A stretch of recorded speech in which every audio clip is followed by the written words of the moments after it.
प्रिय विद्यार्थियों, स्वागत है आपका BA third year political science class में। पॉलिटिकल साइंस विषय का जो आपका सेकंड पेपर है, द्वितीय विश्व युद्धोत्तर अंतर्राष्ट्रीय संबंध एवं भारत की विदेश नीति। विद्यार्थियों, इस पेपर के 7th चैप्टर पर हम डिस्कस कर रहे थे।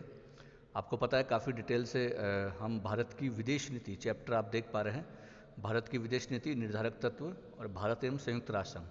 तो विदेश नीति पर हमने काफ़ी डिटेल से चर्चा की और गुटनिरपेक्ष जो आंदोलन, गुटनिरपेक्ष नीति जो भारत की विदेश नीति का प्रमुख आधारभूत स्तंभ है, उस पर हमने काफ़ी बात की। परीक्षा में जो भी महत्वपूर्ण प्रश्न पूछे जाते हैं वो भी आपको मैंने बताए। अब अंतिम चरण में हम पहुंच रहे हैं, लगभग बस एक वीडियो ये और एक अंतिम वीडियो, दो वीडियो इस चैप्टर के होंगे, फिर हम नेक्स्ट चैप्टर पर बात करेंगे। तो विद्यार्थियों, आज जो हमारे लिए बहुत महत्वपूर्ण टॉपिक है और अक्सर परीक्षा में प्रश्न पूछा भी जाता है, भारत की विदेश नीति की जब बात करते हैं, बहुत हमने बात की है, लेकिन हम अगर पड़ोसी देशों के साथ भारत की विदेश नीति या भारत की नीति, ठीक है, या पड़ोसी देशों के प्रति भारत की जो नीति है उस पर चर्चा जरूर हम करेंगे और ये काफ़ी महत्वपूर्ण भी है, ठीक है।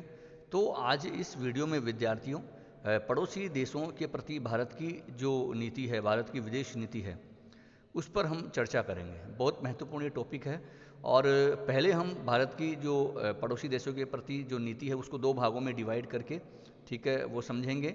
और फिर हम आगे क्या दिक्कतें हैं, क्या चुनौतियां हैं, ठीक है, पड़ोसी देशों के प्रति, विशेषकर दक्षिणी एशिया के देशों के प्रति, तो वो भी हम बात करेंगे। तो विद्यार्थियों, काफ़ी महत्वपूर्ण टॉपिक है। तो हम चर्चा की शुरुआत करें उससे पहले जो विद्यार्थी नए जुड़े हैं उन्हें मैं बता दूं कि अब तक जो भी वीडियो हमने डिस्कस किए हैं वो क्रमबद्ध और व्यवस्थित तरीके से आप सारी वीडियो देख सकते हैं। इस चैनल की प्लेलिस्ट सेक्शन में जाएं आप, वहां आपको BA third year political science playlist मिल जाएगी। उसका जो लिंक आपको इस वीडियो के डिस्क्रिप्शन में भी मिल जाएगा, तो वहाँ से भी आप जाके देख सकते हैं। तो आइए वीडियो की शुरुआत करते हैं और अब बात करते हैं पड़ोसी देशों के प्रति भारत की विदेश नीति।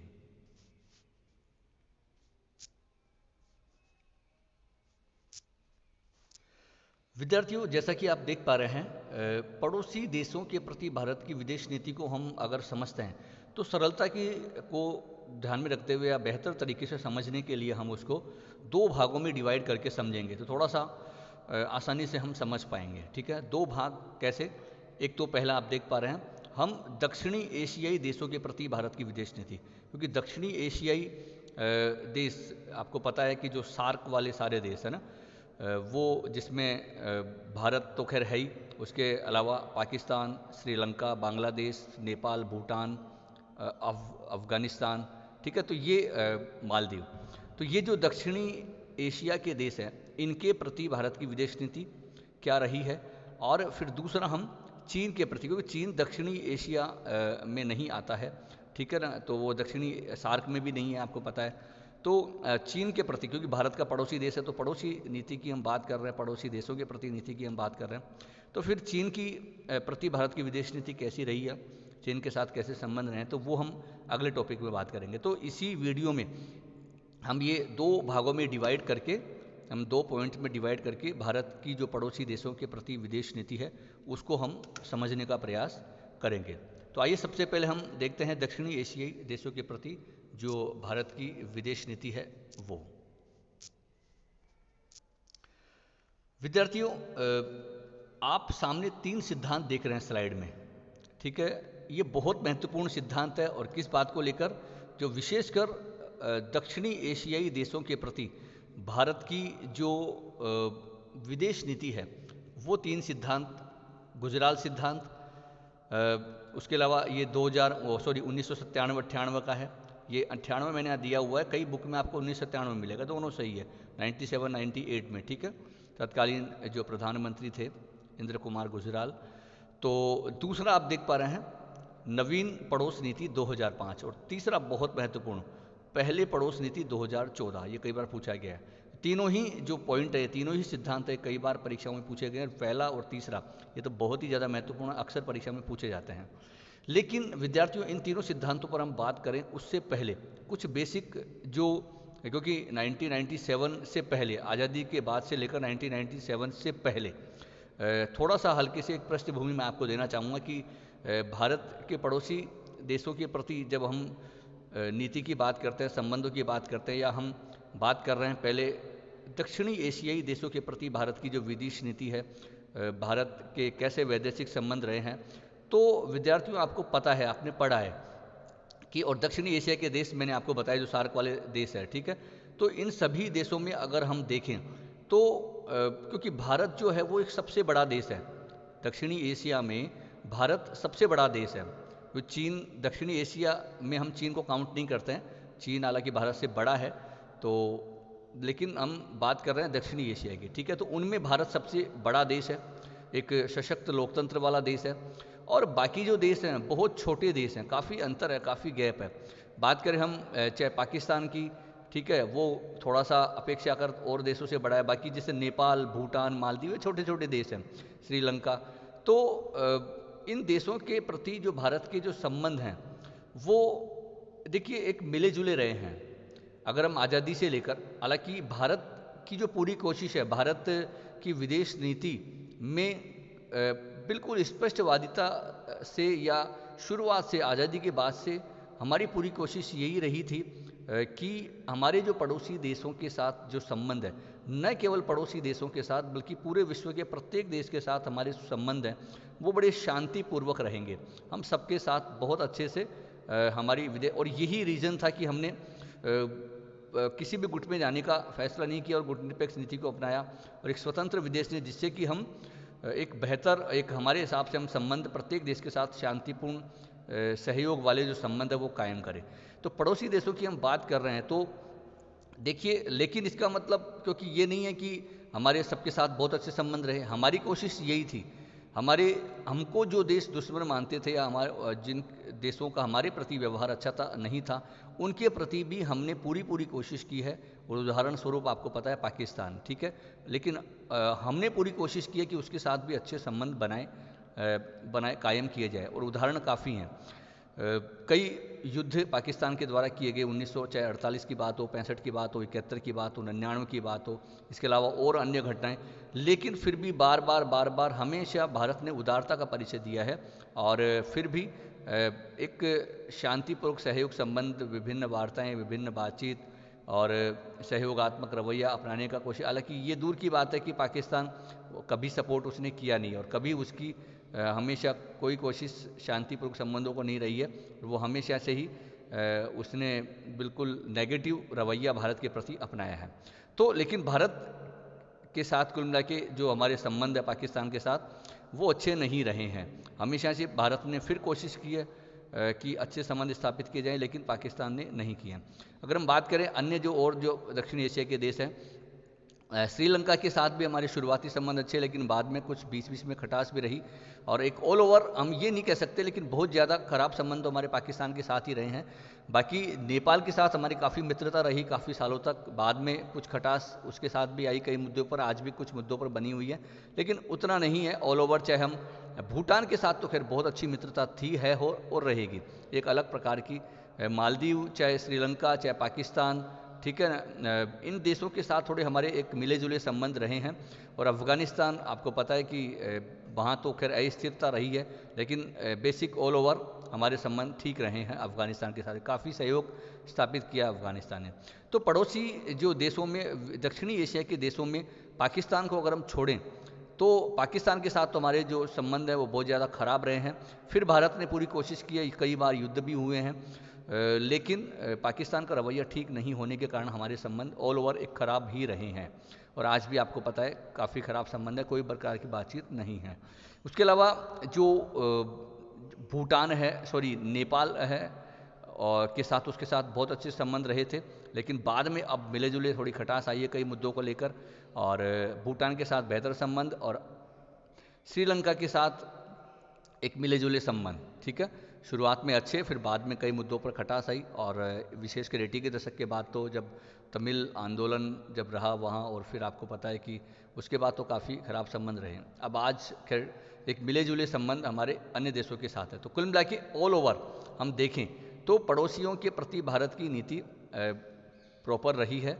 आगे हम अब ये जो बात कर रहे हैं विद्यार्थियों, हम ये 3 सिद्धांत की जो मैंने बात की है, ठीक है, 90 के दशक तक, 90 अगर 97 98 से पहले तक की हमने बात करी, तो मैंने कहा कि एक पाकिस्तान के साथ काफ़ी ख़राब संबंध और बाकी देशों के साथ एक मिले जुले संबंध तो रहे हैं। लेकिन अब इन ये 3 सिद्धांतों पर अगर हम बात करें विद्यार्थियों, पहली बार कोई एक सिद्धांत दिया और एक दूरदर्शी, क्योंकि प्रधानमंत्री कहा जाता है, एक विदेश मंत्री के रूप में भी उन्होंने काम किया था 1996-97 में, जब देवेगौड़ा प्रधानमंत्री थे तो गुजराल उस समय विदेश मंत्री थे, बाद में वो स्वयं प्रधानमंत्री बने 1997-98 में। तो उन्होंने एक पड़ोसियों के प्रति भारत के साथ एक दूरदर्शी संबंध, जिसको हम कहते हैं ना कि गुजराल सिद्धांत, वही तो है कि एक विशेष एक डॉक्ट्रिन, एक सिद्धांत दिया उन्होंने कि पड़ोसियों के साथ या पड़ोसी देशों के साथ हम पारस्परिकता को निभाए बिना हम संबंध कायम करेंगे। विद्यार्थियों, एक बात बड़ी छोटी लग रही है, लेकिन इसमें बड़ा गूढ़ अर्थ निहित है। उनको मानना ये था कि भारत एक बड़ा देश है दक्षिणी एशिया में, और पड़ोसी जो देश है, जो विशेषकर दक्षिणी एशिया के देश, तो इन देशों के साथ भारत उन देशों की बराबरी नहीं, बल्कि ऐसा नहीं कि वो पारस्परिक संबंध, पारस्परिकता निभाए बिना, मतलब उनसे अपेक्षा नहीं करेगा वो कि वो भी हमको बराबरी दे, मतलब बराबरी का मतलब वो उतनी ही तरजीह दे या फिर हमें बड़ा माने, बल्कि हम हमारा बड़प्पन दिखाते हुए उन देशों को पूरा सहयोग देंगे, उनके साथ बेहतर संबंध स्थापित करेंगे, तो पारस्परिकता की परवाह किए बिना। ठीक है, तो ये बहुत बड़ी बात थी, एक बड़प्पन जिसको हम कह सकते हैं भारत का। तो ये एक डॉक्ट्रिन, हालांकि इसमें और कई बातें थी कि भारत पड़ोसियों के साथ एक जो विशेषकर दक्षिणी एशिया के देशों के साथ बेहतर संबंध कायम करेगा, कोई विवाद अगर होंगे तो उनको शांतिपूर्वक तरीके से सुलझाएगा और वार्ता के द्वारा हम विवादों का हल करेंगे। और विशेषकर ये पारस्परिकता वाली जो बात है वो बड़ी महत्वपूर्ण थी कि हम पारस्परिक लाभ की चिंता किए बिना, कि हम उनसे कोई लाभ की अपेक्षा नहीं करेंगे, बल्कि हम हमारी तरफ से पूरा हम उन देशों को सहायता और सहयोग देने का प्रयास करेंगे। तो दक्षिणी एशिया के जो पड़ोसी देशों के प्रति भारत की ये जो नीति थी, गुजराल जो सिद्धांत जिसको कहा गया, ये काफ़ी महत्वपूर्ण थी। ठीक है, ये इसलिए ये पहली बार, आज़ादी के बाद पहली बार इस प्रकार की, हालांकि इससे पहले नेगेटिव रवैया तो था ही नहीं, पॉजिटिव रवैया रहा है और पड़ोसियों के साथ अच्छे संबंध हमने कायम करने का प्रयास किया, लेकिन यहाँ पहली बार ऐसा हुआ। गुजराल सिद्धांत, कई बार ये 2 नंबर का प्रश्न पूछ लिया जाता है। उसके बाद विद्यार्थियों, अगर हम बात करें एक बहुत महत्वपूर्ण पहल, 2005 में नवीन पड़ोस नीति, उस समय जो यूपीए की गवर्नमेंट आ चुकी थी, प्रधानमंत्री जो मनमोहन सिंह, डॉक्टर मनमोहन सिंह जी थे, तो उन्होंने फिर पड़ोसियों के साथ, हालांकि गुजराल सिद्धांत बहुत ज़्यादा हम ये कहें कि प्रासंगिक तो है, लेकिन सफल हो पाया हो क्योंकि उतना नहीं, काफ़ी दिक्कतें तो खैर रही, लेकिन हमारी पूरी कोशिश ये रही थी आगे। और फिर ये 2005 में नवीन जो पड़ोस नीति दी गई, मतलब इसमें ये कहा गया कि हम पड़ोसियों को पहले तरजीह देंगे, मतलब कि हम पड़ोस, जो हमारे जो दक्षिणी एशिया के पड़ोसी देश हैं, उनके साथ एक बेहतर से बेहतर संबंध स्थापित करने का और प्रयास करेंगे, जिससे कि जो हमारे जो मतभेद थे, जो उभरे थे पिछले 2-3 दशक से, उन मतभेदों को सुलझाया जा सके। एक नवीन पड़ोस नीति 2005 में ये लाई गई, जिसके साथ है कि हम और सहयोगात्मक रवैया और कोशिश हम करेंगे पड़ोसियों के साथ, और उनको एक तरह से पहल करेंगे कि हम उनको एक अन्य देशों से भी पहले तरजीह देंगे। ठीक है, तो ये कोशिश इस 2005 की पड़ोस की जो नई पड़ोस की नीति है उसमें घोषणा की गई।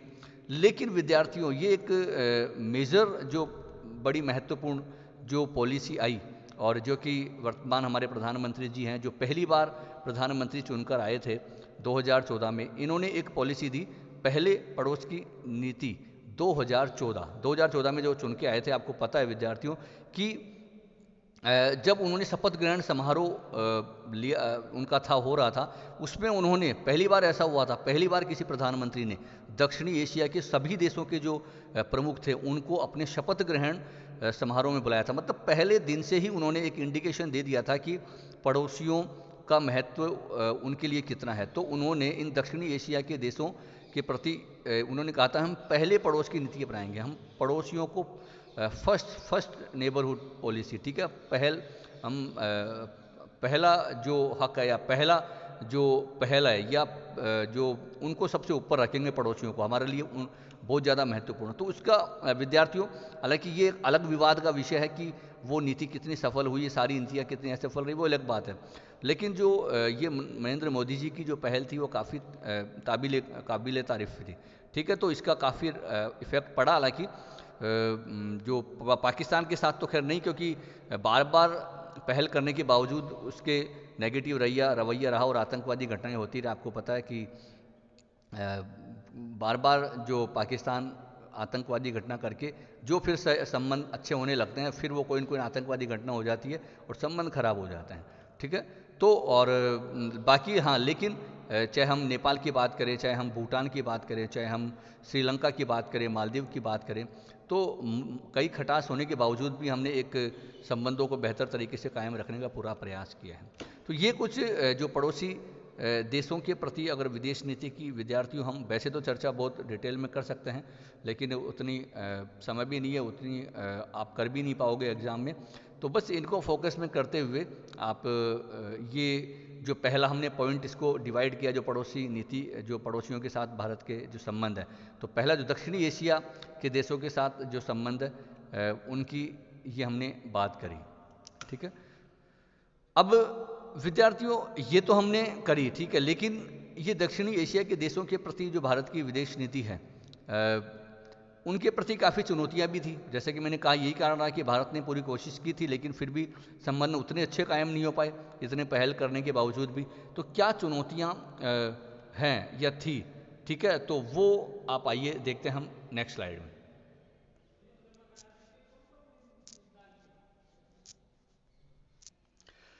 विद्यार्थियों, जैसे कि आप देख पा रहे हैं कुछ पॉइंट जो कि भारत की दक्षिणी एशियाई देशों के प्रति जो विदेश नीति है उसके चुनौतियां रही है। यही कारण है कि उन नीतियों का हमें उतना फ़ायदा नहीं मिल पाया है जितना हमने कोशिश की थी कि हम दक्षिणी एशिया के पड़ोसी देशों के साथ बेहतर संबंध कायम कर पाएँ। तो कुछ जो चुनौतियाँ हैं उनको हम देखते हैं। जैसे पहला पॉइंट आप देख पा रहे हैं कि राजनीतिक अस्थिरता। देखिए विद्यार्थियों, राजनीतिक अस्थिरता एक बहुत बड़ी चुनौती रही है। कारण ये है कि भारत एक इस्टेब्लिश्ड डेमोक्रेसी है, ठीक है, भारत में एक सशक्त लोकतंत्र है, लेकिन इनमें से किसी भी देश में हम थोड़ा बहुत श्रीलंका को अगर हम छोड़ दें तो वहाँ पर फिर भी चुनाव, लेकिन वहाँ भी उतनी सशक्त डेमोक्रेसी नहीं है, लेकिन हाँ फिर भी हम मान सकते हैं बाकी देशों में कहीं भी आप देखिए वहाँ कोई अस्थिर सरकारें नहीं रही है। चाहे हम बात करें पाकिस्तान की, वहाँ तो खैर बहुत बुरा हाल है, कभी वहाँ सेना के पास शासन रहा, कभी राष्ट्रपति, और कभी जो चुनी हुई सरकारें रही है वो भी स्थिर नहीं रही है, तो अस्थिरता रही है। उसके अलावा हम बात करें चाहे हम नेपाल की, तो वहाँ काफ़ी दिनों तक पहले तो राजतंत्र रहा, फिर वहाँ माओवादी आंदोलन रहा, और फिर लोकतंत्र अभी संक्रमण की दौर में है, और अभी जब इस्टेब्लिश्ड हुआ भी 2005 के बाद, लेकिन वो भी अभी एक संक्रमण की दौर में है, अभी स्थिरता नहीं ले पाया। वहाँ संविधान भी बहुत कठिन, काफ़ी दिक्कतों के बाद वहाँ प्रॉपर संविधान लागू हुआ है, लेकिन उस पर भी काफ़ी बहस है अभी, ठीक है। तो एक अभी संक्रमण की दौर में है। उसके लिए हम बात करें भूटान में, खैर वहाँ कोई ऐसी दिक्कत नहीं है, लेकिन वहाँ भी लोकतंत्र नहीं है, वहाँ तो खैर एक राजतंत्र है, आज भी डेमोक्रेसी उतनी नहीं है, लेकिन एक शांतिपूर्व देश है, उसके साथ भारत के संबंध अच्छे भी रहे हैं, वहाँ कोई ऐसी अस्थिरता वाली स्थितियाँ नहीं हैं। बाकी अफ़गानिस्तान में तो खैर वहाँ तालिबान के सत्ता, और फिर अब लोकतंत्र, काफ़ी ज़्यादा लोकतंत्र की हम कल्पना नहीं कर सकते वहाँ, तो अभी हाल फिलहाल काफ़ी दिक्कतें हैं वहाँ। और इसके अलावा जो हम बात करें मालदीव की, तो वहाँ भी एक सुल्तान का शासन रहा है, चुनाव हुए हैं, लेकिन भारत जैसा कोई लोकतंत्र जैसी स्थिति वहाँ भी नहीं है। तो कहने का मतलब विद्यार्थियों, जो दक्षिणी एशिया की जो देश है वहाँ अस्थिरता रही है, सरकारें कभी स्थिर नहीं है। भारत की रहे वहाँ 5-5 साल में चुनाव हुए, स्थिर सरकार रही हो, तो एक तो इस कारण जब स्थिर सरकारें नहीं है तो फिर कोई भी जो देश है वो अपनी विदेश नीति स्टेब्लिश कैसे कर सकता है। और यही कारण रही है कि भारत का उन्होंने प्रॉपर वो सहयोग नहीं कर पाए हैं एक बेहतर वैदेशिक संबंध स्थापित करने में। तो पहला कारण ये रहा। दूसरा, अल्प विकास। उन सभी देशों का जो विकास है अभी अल्प है, भारत काफ़ी विश्व की बहुत बड़ी उभरती अर्थव्यवस्था में से एक है। और इन देशों का एक अल्प विकास रहा, अभी उतने विकसित नहीं हुए हैं, अभी वहाँ बहुत चुनौतियाँ हैं। तो अभी ये भी रीज़न रहा है कि वो भारत की अपेक्षाओं पर खरा नहीं उतरे हैं। और एक क्योंकि जब विकास प्रॉपर नहीं है वहाँ, प्रॉपर स्थिर सरकारें हैं, तो फिर जो प्रॉपर विदेश नीति भी वहाँ निकल के सरकारों के द्वारा नहीं आई है। तीसरा, आतंकवाद। आतंकवाद बहुत बड़ी दिक्कत रहा है पाकिस्तान का, आपको पता है, अफगानिस्तान का आपको पता, अफगानिस्तान में काफ़ी आतंकवादी जो घटनाएं होती रहती है, पाकिस्तान द्वारा आतंकवाद को प्रेषित किया जाता है। बांग्लादेश की विद्यार्थियों हम बात हमने की, तो बांग्लादेश जो है वहाँ एक लोकतंत्र खैर वहाँ स्थापित हुआ है। वहाँ फिर भी अगर हम भारत की बात कहें तो एक अच्छा लोकतंत्र वहाँ स्थापित हुआ है, वहाँ पर स्थिर सरकारें रही है। लेकिन पहले वहाँ भी काफ़ी अस्थिरता रही थी वहाँ भी, लेकिन 90 के दशक के बाद एक लगातार वहाँ चुनाव होते रहे हैं। और लेकिन आतंकवाद पर काफ़ी उसने काबू पाया भी, और भारत के साथ अच्छे संबंध हम ये कह सकते हैं रहे हैं, कुछ मुद्दों को छोड़कर, कुछ विवादों को छोड़कर, ठीक है। लेकिन आतंकवाद जो है, चाहे श्रीलंका में हम तमिल आतंकवाद की बात करें, नेपाल में माओवादी आंदोलन काफ़ी दिनों तक रहा है, ठीक है। तो अफगानिस्तान और पाकिस्तान में तो खैर आतंकवादी घटना होती रहती है, वो तो आए दिन रोज़ का काम है। तो ये आतंकवाद भी इन देशों में अस्थिरता कायम करने के कारण, और फिर प्रॉपर वहाँ जो इसने भी भारत और इन देशों के साथ संबंधों को ख़राब करने में काफ़ी योगदान दिया आतंकवाद ने, ठीक है। इसलिए भी जो बहुत अच्छे संबंध जो भारत ने कोशिश की है वो सफल नहीं हो पाए हैं। चौथा, आप देख पा रहे हैं कि चौथा पॉइंट है कि दक्षिणी जो एशिया के देशों में चीन का बढ़ता हुआ हस्तक्षेप, चीन का काफ़ी हस्तक्षेप बढ़ रहा है। चाहे हम बात करें श्रीलंका में, नेपाल में काफ़ी ज़्यादा हस्तक्षेप बढ़ रहा है, उनको डेट ट्रैप में फंसाया जा रहा है वहाँ पर काफ़ी, क्योंकि इनको कर्ज की ज़रूरत है, पैसे की ज़रूरत है, वो चीन उनको मदद दे रहा है, काफ़ी वहाँ बंदरगाह स्थापित कर रहा है और काफ़ी कैप्चर वहाँ कर रहा है, अपना काफ़ी प्रभाव स्थापित करने का प्रयास कर, तो उससे भी भारत की नाराज़गी रहती है और भारत के साथ बेहतर संबंध कायम करने में वो बहुत बड़ी दिक्कत है, ठीक है, वो एक बहुत बड़ी चुनौती भी है। पांचवा बड़ा महत्वपूर्ण पॉइंट है विद्यार्थियों की भारत के प्रति आशंका। देखिए, ये आशंका, जैसा कि मैंने कहा कि भारत जो दक्षिणी एशिया के देशों में बड़ा देश है, सबसे बड़ा देश है, तो ये बाकी छोटे छोटे देश है, तो इनकी आशंका भी रहती है कि भारत जो अपने फ़ायदे के लिए, या भारत एक जो बड़े जो देश की भूमिका निभा रहा है, अपने हमारे ऊपर ज़्यादा आधिपत्य स्थापित नहीं कर ले, वो कहीं अपने जो फ़ायदे इस विदेश नीति को लेकर वो हमको सहायता देकर अपने फ़ायदे वहाँ कायम करने की कोशिश ना करें, तो ये उनमें भय एक बना रहता है, तो आशंका रहती है। जबकि भारत ने कई बार इसको कोशिश की है कि हम एक सशक्त लोकतंत्र हैं और हम ऐसा नहीं, हम आपके भी हितों का पूरा ध्यान रखेंगे, तो ये लेकिन आशंका रही है। और ये कारण रहा है कि ये जो हमारी जो पड़ोस नीति है, या दक्षिण एशिया के देशों के साथ जो हमारे संबंध है, वो उसमें ये बहुत बड़ी चुनौती है, बहुत बड़ी दिक्कत है।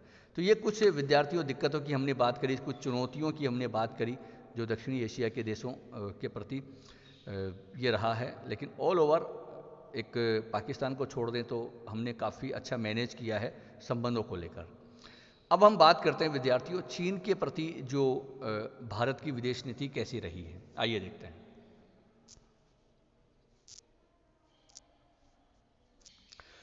विद्यार्थियों, चीन के प्रति भारत की विदेश नीति पर भी अगर हम बात करें संक्षेप में, क्योंकि बहुत डिटेल में तो खैर हम नहीं जाएंगे, लेकिन हाँ, अगर हम आज़ादी के बाद से लेकर देखें तो विद्यार्थियों, भारत और चीन के प्रति बहुत अगाध प्रेम संबंध रहा है शुरुआत से लेकर।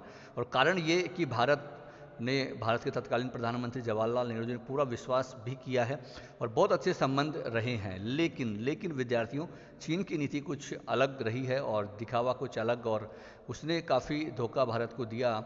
लेकिन हाँ, अगर हम कहें 1955 तक लगभग, हालांकि कुछ थोड़े थोड़े विवाद तो खैर 1950 में ही शुरू हो गए थे, लेकिन 1955 तक एक अच्छे संबंध रहे हैं चीन के साथ, और एक हिंदी चीनी भाई भाई का नारा भी दिया गया उन दिनों।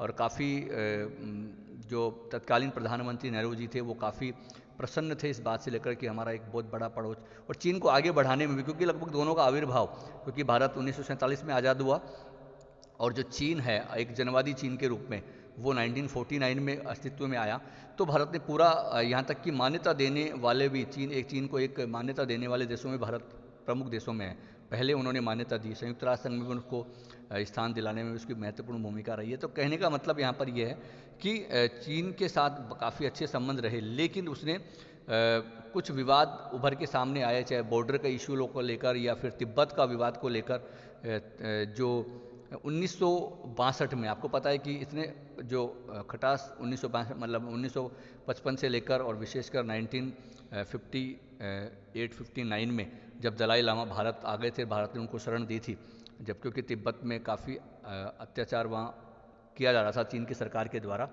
और 1955 में हालांकि दोनों के बीच एक पंचशील समझौता भी हुआ था, आपको पता है, लेकिन बाद उसके बावजूद भी काफ़ी संबंध वो सीमा विवाद और तिब्बत की विवाद को लेकर खराब हुए, और अचानक भारत को धोखा देते हुए चीन ने 1962 में अचानक भारत पर आक्रमण कर दिया, भारत पर सैनिक आक्रमण किया।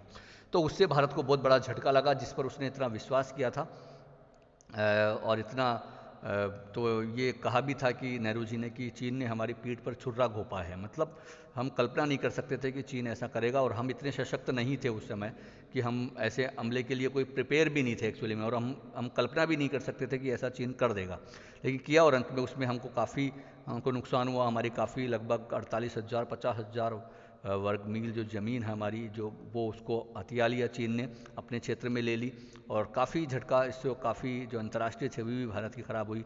भारत की विदेश नीति पर भी काफ़ी प्रश्न चिन्ह लगे, भारत की गुटनिरपेक्ष नीति पर भी काफ़ी प्रश्न चिन्ह लगे।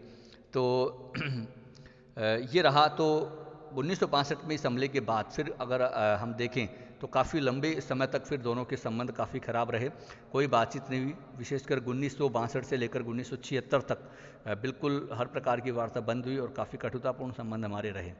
लेकिन बाद में फिर कोशिशें हुई, दोनों देश समझे, दोनों देश कुछ नज़दीक आने का प्रयास किया। देखा गया कि कुछ विवाद है उनको छोड़कर हम कुछ जिन जिन क्षेत्रों में सहयोग हो सकता है उन क्षेत्रों में हम सहयोग स्थापित करें तो दोनों के लिए बेहतर होगा। और यही रीज़न रहा कि जो 1976 के बाद, क्योंकि विशेष जब 1970 में जब जनता पार्टी की सरकार आई थी तो उस समय अटल बिहारी वाजपेयी विदेश मंत्री थे, और पहली बार 1962 के बाद पहली बार मतलब उन्होंने एक विदेश मंत्री के तौर पर चीन की यात्रा भी की थी, और एक जो हमारे कटुतापूर्ण संबंध, जो हमारे संबंध खराब चल रहे थे, उसको एक पुनः पटरी पर लाने का प्रयास किया था कि ठीक है, हमारे जो 20 विवाद है तो उनको छोड़कर हम कोशिश ये करें कि विवादों को, सीमा का जो सबसे बड़ा इशू था बॉर्डर का इशू, तो उसको हम शांतिपूर्वक बैठकर वार्ता के द्वारा सुलझाने का प्रयास करें। लेकिन साथ साथ हम जो आर्थिक जो और व्यापारिक जो संबंध है कम से कम वो कायम करें, जिससे कि थोड़ा सा जो बर्फ़ है दोनों देशों के प्रति पिघले। तो ये कोशिश रही, और विद्यार्थियों तब से लेकर धीरे धीरे फिर आर्थिक और व्यापारिक संबंध खैर दोनों देशों के बीच बढ़े हैं, और दोनों ही देश में काफ़ी कंपटीशन भी है। चीन भी भारत को कंटेंट करने की कोशिश करता है, वो कभी नहीं चाहता कि वो आगे बढ़े, क्योंकि एक कंपटीशन दोनों में है, और एक नेतृत्व जो दक्षिणी एशिया या एशिया में हम कहें वो दोनों ही लेना चाहते हैं। तो उस बीच में आर्थिक और व्यापारिक संबंध तो हमारे क्योंकि व्यापार आज काफ़ी बढ़ रहा है, चीन के साथ काफ़ी अच्छा खासा व्यापार है, लेकिन धीरे धीरे विवाद भी चलते रहे, बॉर्डर के इशू भी चलते रहे, और कई बार चीन जो फिर बॉर्डर क्रॉस करता रहता है, वो पाकिस्तान को हमारे खिलाफ प्रेशर देता रहता है, वो सारे इशू हैं। लेकिन फिर भी भारत की पूरी कोशिश ये रही है कि चीन के साथ कम से कम आर्थिक और व्यापारिक संबंधों को आगे बढ़ाया जाता रहे, और वो हम कोशिश कर भी रहे हैं और हमारा चल भी रहा है। आपको पता है हाल ही में डोकलाम विवाद अभी 2016 में हुआ, तो तब उसके बाद भी जो काफ़ी संबंध हमारे खटास है, और वर्तमान में अगर हम देखें तो काफ़ी खटासपूर्ण संबंध हमारे हैं, क्योंकि आपको पता है कि काफ़ी जो चीनी ऐप्स पर भी सरकार ने बैन किया है, क्योंकि जो भारतीय जो सीमा में काफ़ी घुसपैठ पिछले दिनों करी, तो उसको लेकर और ये करता रहा। लेकिन भारत की फिर भी कोशिश वार्ता की रही है, आज भी भारत की पूरी कोशिश है कि वार्ता के द्वारा अपनी जो विवादों को हल किया जा सके। और तो कुल मिला के हम ये कह सकते हैं, अगर हम संक्षेप में बात करें, कि जो भारत और चीन के मध्य जो आज आर्थिक और व्यापारिक क्षेत्र में काफ़ी हम प्रोग्रेस कर रहे हैं, हालांकि कुछ अभी स्टॉप हुआ है मामला, कुछ अभी जो व्यापारिक संबंध में कुछ खटास में आए हैं, लेकिन हाँ, हम काफ़ी हमारे बीच एक जो व्यापार आज भी होता है और उसके अलावा जो बॉर्डर के इशू है उसको लेकर काफ़ी कई दौर की बातचीत भी हो चुकी है, तो हम कोशिश कर रहे हैं। लेकिन हाँ, एक कंपटीशन दोनों के बीच है, उस कारण से भी चीन का नेगेटिव रवैया भारत के प्रति रहता है, और पाकिस्तान को भड़काने में भी पाकिस्तान को भारत के खिलाफ हर प्रकार का सहयोग वो देता है, चाहे हम हथियारों की बात करें, चाहे वो आर्थिक मदद की बात करें, आतंकवाद को प्रश्रय दिलाने की बात करें, हर तरीके से। तो ये नेगेटिव रवैया रहा है, तो कुल मिला के, लेकिन जो को अगर हम कहें तो चीन के साथ एक तरफ हम आर्थिक और व्यापारिक संबंध, दूसरी तरफ जो विवाद, उनके बीच एक बैलेंस की स्थिति हम बातचीत के द्वारा बनाए रखने का प्रयास कर रहे हैं। चीन भी कहता रहता है कि हम बातचीत करेंगे, विवादों को हल करेंगे। तो इस प्रकार के संबंध कुल मिला के रहे हैं, और विदेश नीति है, हर दिन हर पल बदलती रहती है विद्यार्थियों, ये कोई स्टेब्लिश रहने वाला नहीं है। ये तो राष्ट्रीय हित पर आधारित है, प्रत्येक देश अपने राष्ट्रीय हित देखता है, तो उसी प्रकार भारत और चीन भी अपने अपने राष्ट्रीय हितों के आधार पर अपनी विदेश नीति को आगे बढ़ा रहे हैं। तो विद्यार्थियों, जितना शॉर्ट एंड स्वीट तरीके से मैं समेट सकता था इस पूरी बात को, क्योंकि चर्चा तो खैर बहुत बड़ी लंबी भी की जा सकती है, कई घंटों की चर्चा के बावजूद भी हम इस टॉपिक को पूरा नहीं कर सकते। लेकिन हाँ, एक ऑल ओवर जो एक बेसिक आपको जानकारी इसके बारे में हुई होगी। तो विद्यार्थियों, हमने भारत के कुल मिला के पड़ोसी देशों पर बात करी, भारत की जो पड़ोसी देशों के प्रति नीति की बात करी, जिसको 2 पॉइंट में हमने डिवाइड करके। तो आशा है आपको कुछ समझ में आया होगा। तो बस अंत में आपसे विद्यार्थियों यही अपील कि आप पूरा लाभ इनका लेते रहें, और अधिक से अधिक विद्यार्थियों को इन वीडियोज़ को साझा करते रहें। वीडियो को लाइक, शेयर, कमेंट आप ज़रूर करें, जिससे कि सब इसका फ़ायदा उठा सके और आप भी इसका लाभ उठाते रहें। नेक्स्ट वीडियो में हम फिर मिलेंगे इस चैप्टर को लेकर, बस एक वीडियो और आएगा, अंतिम वीडियो होगा, फिर हम नेक्स्ट चैप्टर पर जाएंगे। तो आज के लिए इतना ही, बहुत बहुत धन्यवाद।